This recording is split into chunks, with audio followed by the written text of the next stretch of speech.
Everyone, welcome you all to today's class 7th revision. Now, my dear student, let us move to the slides. I hope it will be beneficial for your upcoming exams.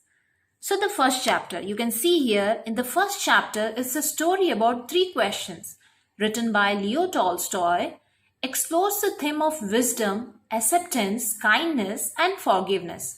The story is about a king who wants to know the answer of three questions so as to get enlightenment. In order to run the kingdom in a proper way, he wanted to know the solution from his countryman. He disguised himself and then went on to find solutions to his answers. And the hermit tells the king that all answers are within himself. By helping the wounded man and by spending time with the hermit, he gets to know the answer to his three questions, which he got through self-realization. And he learned to do good to others without thinking about own self. Now let us move to the next chapter. A gift of chappals. So who are the characters in the story?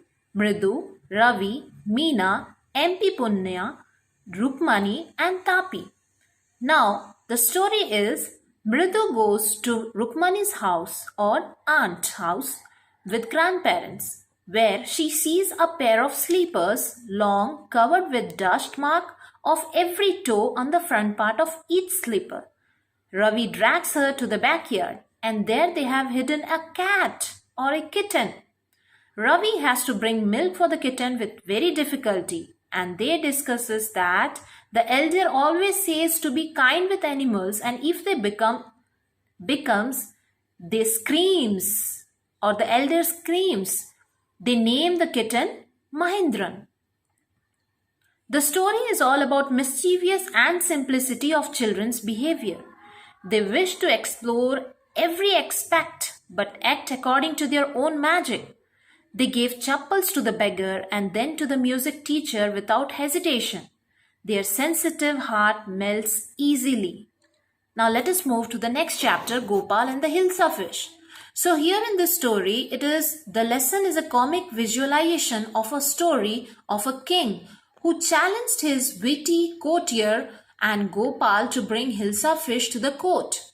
He successfully completed the challenge in the funniest way possible.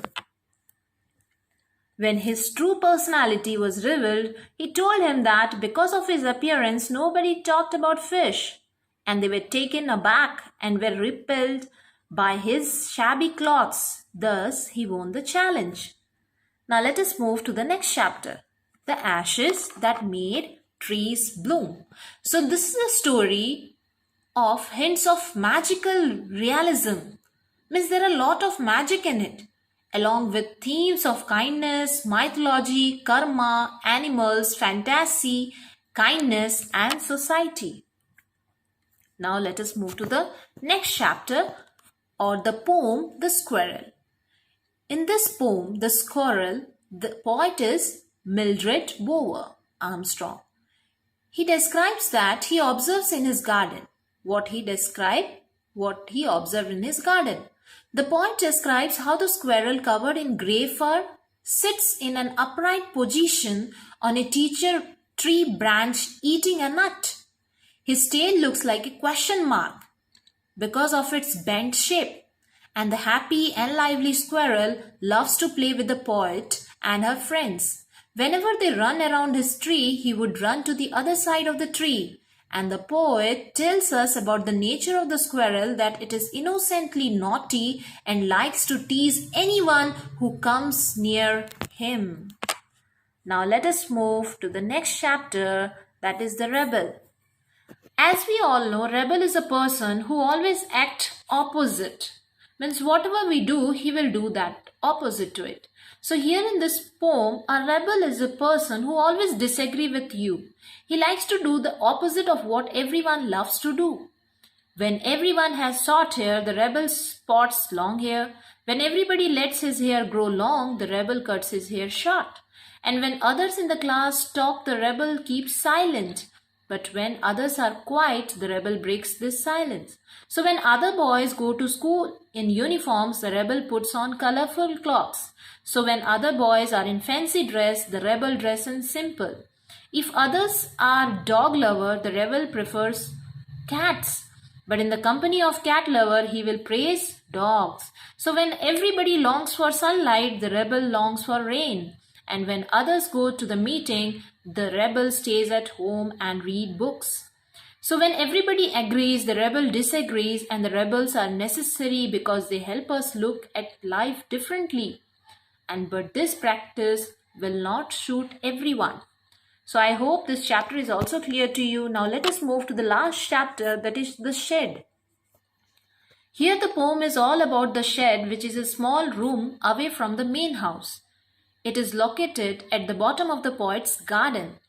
It is in the worst condition. Whenever poet passes through it, he feels somebody staring at him, means looking at him. His brother threatens him by saying that a ghost stays in the shed who hides himself under the rotten floorboards, who may jump and attack on the poet. So in fact, there is no ghost inside the shed, and his brother tells him lie to keep the shed from his den. And at last, the poet overcomes his fear by saying that he will enter the shed one day soon. So I hope this revision chapter was fruitful, impactful, and I hope it will be very much effective in your papers.